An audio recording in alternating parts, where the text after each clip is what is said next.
Bonjour à tous, bienvenue au Figuier de Saint-Esprit. Je suis Jordan Morisset et aujourd'hui je vais vous faire une recette autour de la tomate, burrata di bufala et une chips de parmesan à l'encre de sèche.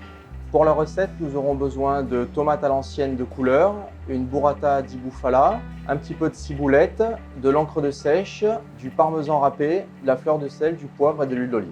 Donc voilà les différentes tomates de couleur. Donc nous avons la tomate cerise grappe, la tomate jaune cornue, la tomate green zebra et la tomate marmande. Je commence la préparation des tomates. On retire le pédoncule à l'aide d'un petit couteau d'office.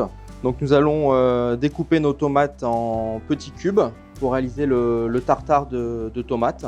Plutôt utiliser un couteau bien aiguisé et assez grand. Donc là maintenant je réserve les tomates de côté dans un bol prêtes pour l'assaisonnement. Je découpe les quartiers de tomates, donc toujours la tomate jaune cornue, la green zebra et la tomate marmande. Maintenant, on va passer à la chips de parmesan. Nous avons besoin d'encre de sèche que l'on peut trouver dans le commerce en petits sachets, parmesan, un papier cuisson, un pinceau et un cercle de diamètre 8 de préférence. Donc je trempe mon pinceau dans l'encre de sèche, j'étale légèrement sur le papier cuisson, je pose l'emporte-pièce sur le papier cuisson, je prends le parmesan, je saupoudre légèrement, on étale uniformément pour avoir une épaisseur régulière. Donc maintenant on passe à l'étape de cuisson, donc on va la cuire au micro-ondes. On va la cuire entre 10 et 15 secondes à puissance entre 700 et 800 watts. Donc voilà la chips à l'encre de sèche une fois sortie du micro-ondes. Vous pouvez apercevoir les nervures marbrées de l'encre de sèche. Maintenant je passe à l'étape du ciselage de la cébette. Je pose ma cébette dans les quartiers de tomates.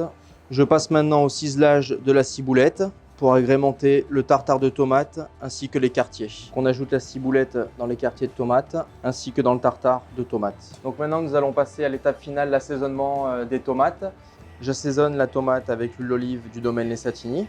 J'assaisonne avec de la fleur de sel, quelques tours du poivre du moulin. On mélange. Allez, maintenant on passe à l'étape finale, le dressage de l'assiette. Donc je prends mon emporte-pièce que je place au milieu de l'assiette. Je dépose mon tartare de tomates. On étale bien.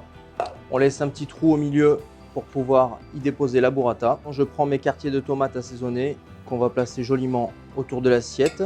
Un tour de poivre du moulin et toujours notre huile d'olive du domaine Les Satigny.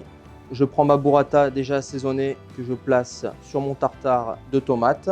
J'enlève le cercle. Maintenant, je vais déposer notre chips à l'encre de sèche sur la burrata.